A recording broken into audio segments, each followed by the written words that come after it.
In today's video, we are going to cover an interesting topic when it comes to whole life insurance policies. The topic is making up for lost time. This specifically has to do with your payments made to a whole life insurance policy. Did you know that if you miss a payment with a whole life insurance policy, or if you pay in less than you wanted to pay into that policy, you can actually make up for lost time and add more money at a later date?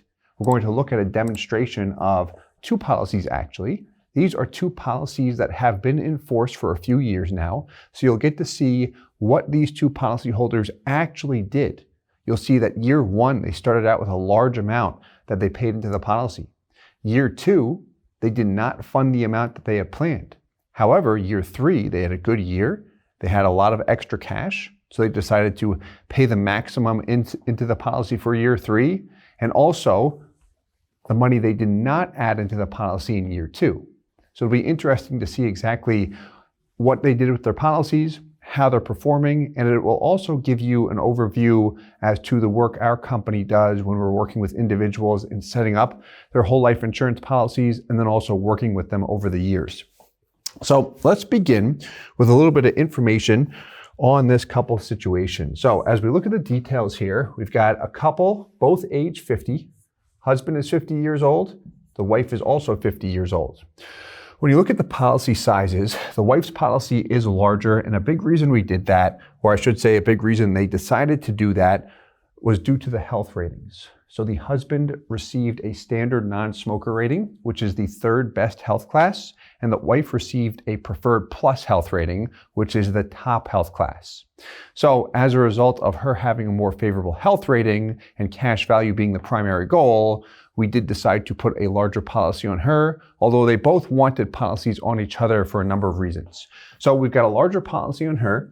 $80,000 per year was the plan. So let's take a look at her policy first. So the plan here for the wife was to fund $80,000 per year, and we see the commitment. This is the minimum that they're committed to, and actually the minimum they pay each year on their premium due date is $8,750. Kind of an oddball number, which personally, I like round, clean numbers. So how did we come up with that $8,750? Here's exactly how. So their goal, step one down here, maximize cash value. Everyone we work with, that is always the priority. How do I maximize the cash value of my life insurance policy first? And then step two, how can I use my policy if that's my goal? So on step one, maximizing the cash value, they wanted to pay in $80,000 per year. When we look at the design as to where her money is going, where's that $80K going? Well, we've got the base premium. That is at a clean $8,000 per year. Then we have a term rider attached, which is approximately $750. It's actually a little bit less to that. We just rounded up, so some excess funds are going into PUAs, which I'll hit on that rider next. But the term rider on day one was very close to $750. And then everything else is allocated toward PUA. So that is just about, I'm just going to use a round number here, $71,000, $71,250 to be precise, which gives her the ability to pay $80,000 per year. Now the MEC limit is slightly higher than $80K, which a lot of times we will overinflate that MEC limit. And that MEC limit, MEC stands for Modified Endowment Contract. That is the limit that determines if the policy will be considered a MEC. Therefore, the cash value, if a policy becomes classified as a MEC, your cash value grows tax deferred, and anything you access, you have to pay ordinary income tax on the gains and a potential 10% penalty tax. So we do not want that to occur. How we prevent it is by setting the MEC limit at the desired number. And again, we do typically build in a little bit of space here. So you'll see that her death benefit is a bit high. It's about $1.8 million, because for a 50-year-old female, $1.8 million in total life insurance coverage gave her a MEC limit of $80,000. So my point is here, when we designed the policy with her goal of maximizing cash value, we wanted to minimize the premium. The big reason why is when you look at the cash value buildup of a life insurance policy, premium dollars with traditional products do not show up in cash value often the first and second year. With the product you're going to see, it was the first year only, but still, that's $8,000. The same is true of the term insurance rider. So we've got premium expenses, rider fees, other charges with the policy that does not show up in cash value. So when someone's goal is to maximize cash value, the name of the game is, how do I reduce expenses as much as possible and maximize my PUA rider, which stands for paid up additions? Because if I do that, I'm getting more money into the policy that immediately shows up in cash value. The guaranteed values are the strongest in this case, and it puts me in the best overall position, again, if this is my goal. And what's interesting about this, when I say maximize cash value, is if a policy has maximum cash value long-term, meaning I've got the highest possible cash value in my 80s, 90s, and even if I live to 100, the policy with the highest cash value will also be the policy with the highest death benefit. It's pretty cool. But there's the design based on her plan of funding $80,000 per year. Here's what actually happened. So year one, she paid in $80,000. Year two, she did not pay in $80,000. What's the minimum commitment? $87.50. All she paid was the minimum. The same was true for her husband's policy. So the couple is involved in real estate. So when they have years where a lot of their cash is out in the marketplace and they don't have the funds on hand to heavily fund the policy, they're only committed to the minimum. Making a policy very flexible prevents the product from feeling like a burden.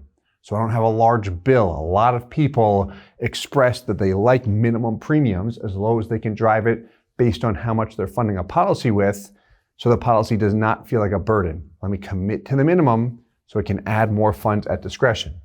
Year three, guess how much she paid? So I'm going to go through the exact numbers here in a minute. I'm using round numbers in this example. It was about $160,000. So she made up for lost time, meaning the funds she could have paid in year two, she added those dollars, and then also the maximum she could in policy year three. And then from policy year four onward, she's unsure what she'll do, both for her policy and her husband. So in a case like this, I like to ask, regarding the funding, Mr. and Mrs. Client, are there any certain scenarios you'd like to see? We can look at just the minimum. We can look at funding the maximum for a couple of years or as long as possible, or we can look at 50% of the maximum. Meaning if your maximum is $80,000 per year, we would look at $40K per year going into the policy. And she wasn't sure, but she did say, I'd like to see some examples like that. What does it look like if I pay just the minimum? What's it look like if I fund 50% of the max? And these two, let's look at funding them up until age 60 or so, knowing that I can fund for a shorter or longer period of time. And then this one, I wanted to show just an alternate example, or alternate scenario, which what does it look like if you aggressively fund it, but then stop at 55? So more money into the policy, but for a shorter period of time. Just different what-if scenarios, because from the fourth year onward, this is all hypothetical. What does it look like if you add this much money?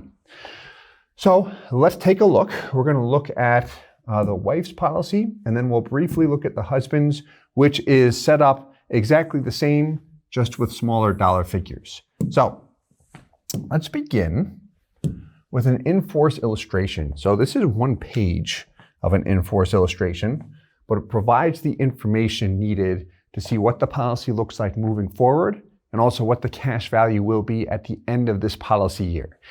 So if we take a look at this, if we look at a brand new life insurance illustration, meaning before you start a policy, you want to see what the cash value and death benefit will look like if you pay an X amount of dollars. What do you see at the very beginning? Policy year one. When we look at this guy though, where's policy year one? And policy year two, they're not there. they're gone.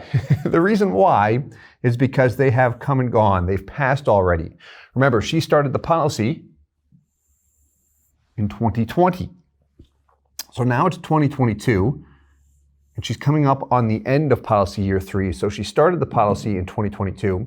We're actually shooting this video in 2023. So why we see policy year 3 is 2022 is because she started policy year 3 in 2022. It ends February of 2023. Then February of 2023 is the beginning of year 4. So what we've got here, let's just isolate year 3. So we see this $8,000 base premium. This has already been paid. The column we want to look at here, and all companies' in-force illustrations look different, but either one of these two columns, net after-tax outlay or net premium. What's the dollar amount there? 0. She's already max funded the policy. So what I don't like about in-force illustrations is they typically do not display past payments. In order to do this, we actually have to take the past payments based on your transaction history when we pull the data from the insurance carrier. The same is true of actual cash values, death benefit figures, everything that actually happened. And then what we prefer to do is lay them out on Excel or some type of format that just makes it very easy to follow what did I pay in and what was the actual cash value. But in this case, nothing was paid in. And then where an in-force illustration is useful, here we see net cash value, $240,000 and change.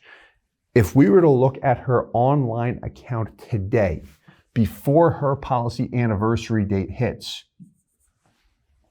it's not that number. It's $230,000 and change. So when we look at the net cash value and net death benefit column for that matter, those values reflect what the cash value will be at the end of each policy year. When illustrations are most valid is the year they are run.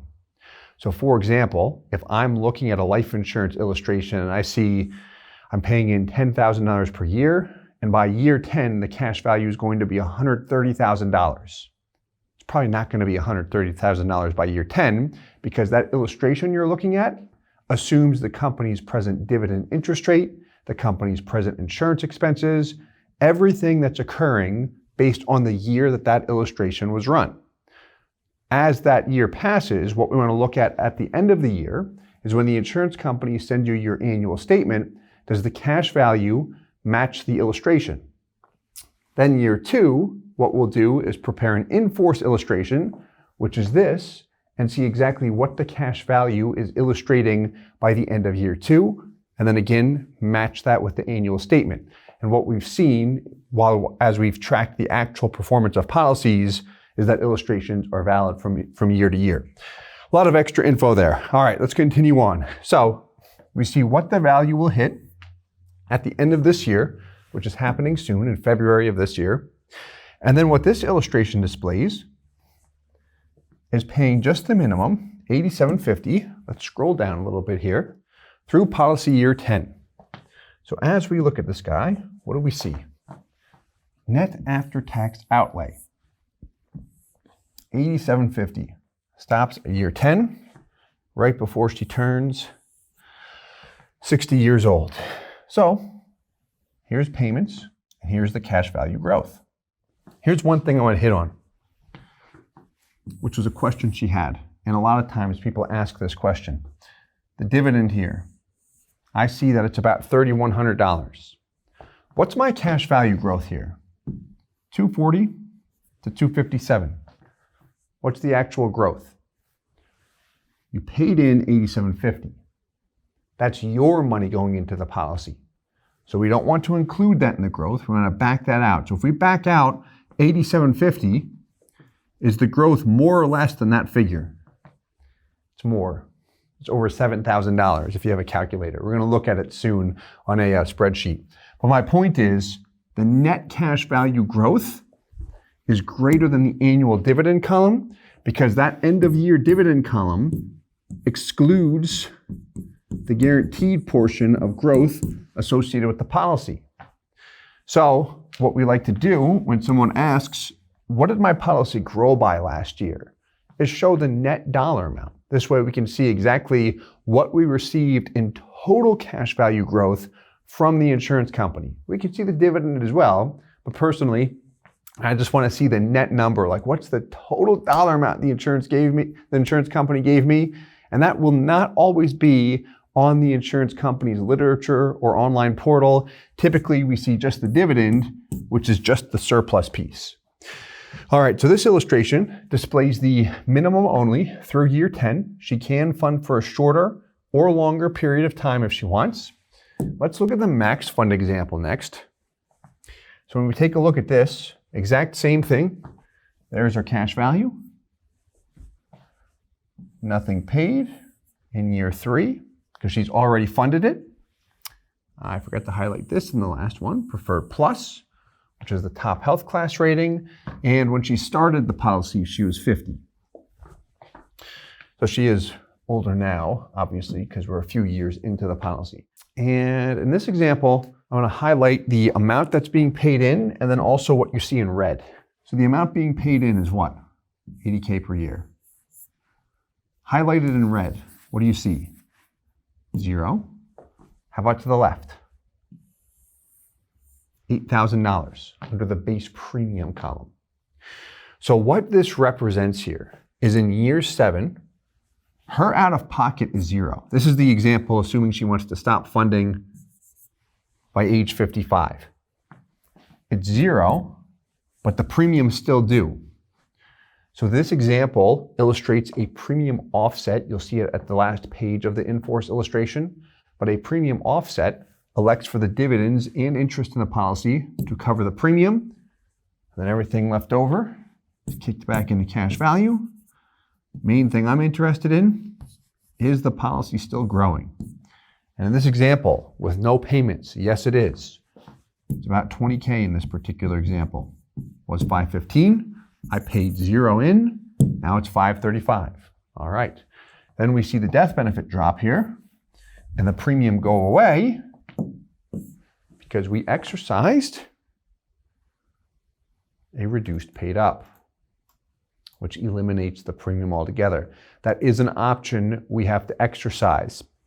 And that is something we have a discussion with you or anyone we're working with when this time comes, if you're in a position or if you prefer not to make any further payments to the policy.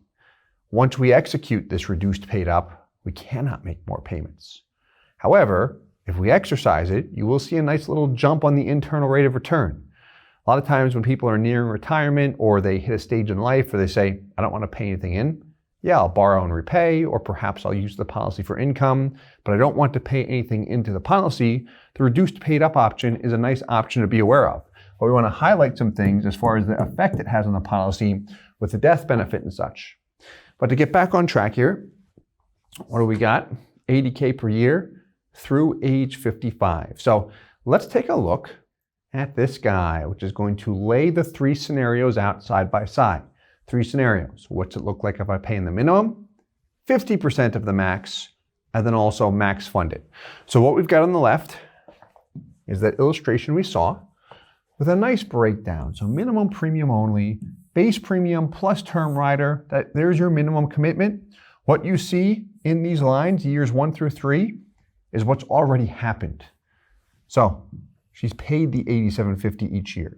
In the first year, she added additional PUAs of $71,500, so her total net out of pocket was $80,250, and her cash value at the end of the first year, which we saw on the online portal and then also on the annual statement, just about $71K.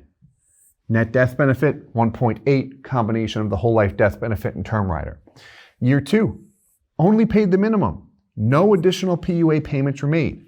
So the net annual outlay was that minimum commitment of $87.50, bringing the total payments up to $89K. And what do you notice here?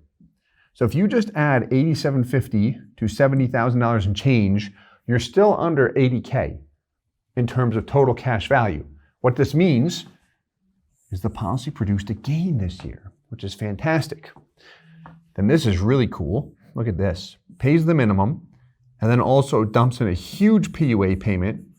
Basically, the question is, what's the max PUA payment I can make? Which you can ask us, or your online portal will often tell you that as well.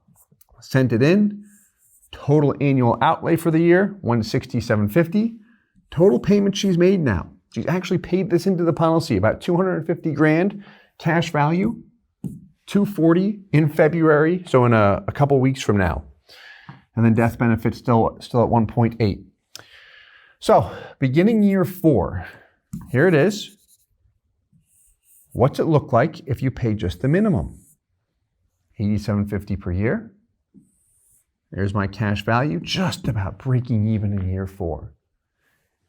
If she would have max funded year 2 or added additional PUA payments in year 2, we would see that break even in year 4, especially with this product. But she's just about there.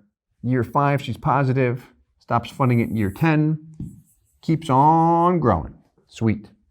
Let's take a look at 50% of the max. Here we go. So 50% of the max is approximately $80K per year as far as the original plan is concerned. So first 3 years already happened, $87.50, plus the additional PUA for a total of $40K per year. There's my cash value. Pretty good, huh? Let's look at one more, which is the max. Stopping early. So here's what happened. And for 3 more years, through age 55, $80K total per year. The premium and term rider, plus the additional PUAs. And then right here is what we looked at on the illustration, which is our premium and term rider that's still due, but we're exercising that premium offset so the policy can support itself. She can pay that if she elects to, but in this example, we wanted to assume and show you can stop at age 55 if that's what you want to do. And this is based on the present dividends. What we also want to look at too is how does that look based on the guarantees, which in a case like this, like it's fine, no problem, no concern.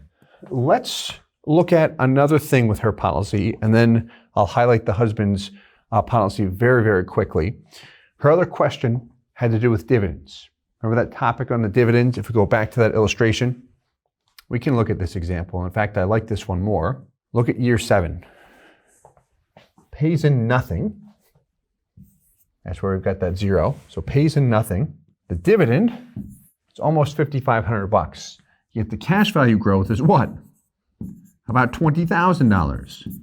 So obviously, that dividend column is not reflecting all of the growth. So what we can look at here is this. Net cash value growth. And this really depends on your preference as the individual, meaning if you're working with us, we can show you either of these or both. Internal rate of return, and then also growth in dollars. This is exactly what we just looked at. This is the max funding scenario, but we can plug any of the scenarios into this. We've got the cash value death benefit, but then the annual IRR, what's the policy growing by net each year? Something I want to hit on here. We're negative in year 3, and we were positive in year 2. The reason why, year 2, we only paid the minimum, meaning we added nothing into PUAs, and there are no PUA fees with the policy. I'll also add that she had a loan outstanding, which has been paid back, but this product is actually with Guardian, with their old product, which has a 6% loan rate. You may recall Guardian's practice on policy loans and loan interest. They'll apply a dividend that is dividend to the outstanding loan that is equal to the loan rate. So for a time here in year 2, the dividend rate was 5.65. The loan rate was 6%.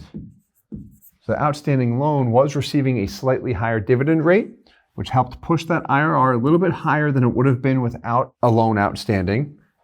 But then the next year, she makes a huge PUA payment, and there are PUA fees anytime I make a PUA payment. So when I make a very large PUA payment, sometimes what you will see is a case like this, where the fees on the PUA payment exceed the total growth on the policy, which is why I'm negative.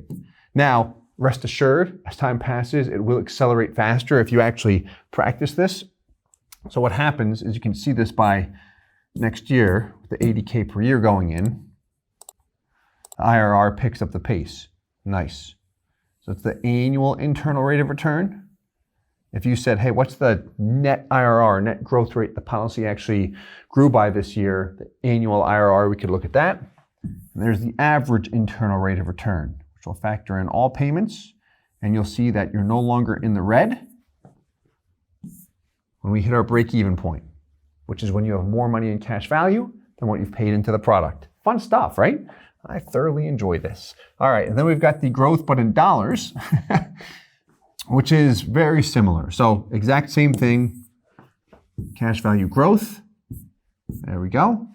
Then cash value gain, which you'll notice when the average internal rate of return was in the red first 4 years, same thing here, meaning I have less money in cash value than what I've paid in. By year 5, a $10,000 gain represents the fact that you've paid in $409 and you've got $419 in cash value. And there we go. The cool part about this is this, tracking the actual values, because anytime you look at everything hypothetical, really you or the agent should be putting this together and making sure you're aware of it, should be looking at the dividend assumptions and also the guarantees. It's important just to have awareness on that, or at least have it on hand or in file. But when we can see actual results, well, now we can see here's what reality is at the end of the day.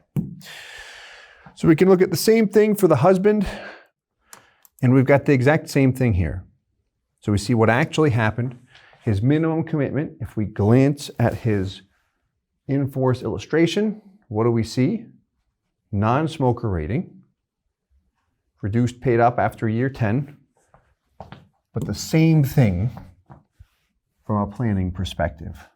$3,600 per year, which includes the base premium. The other $600 is covering the term rider and a little bit more. There's your net cash value. There's your net death benefit. And then the same thing with the max fund example. So we've got that on Excel as well. Net payment in blue is your true out-of-pocket. First 3 years, you see that big catch-up payment. And you'll see a similar story when we look at the actual growth here. So check this out. There's that negative internal rate of return. There's that negative cash value growth where the past year was positive because only the minimum went into the policy in the second year. Having awareness on that is the big thing. Because if I'm new to all of this and I hear that a whole life insurance policy just gets better and better with time, it does. But if I'm in the early stages and I make a big catch-up payment in year 3 after max funding it in the first year and paying just the minimum in the second, I could see a slight negative IRR in year 3.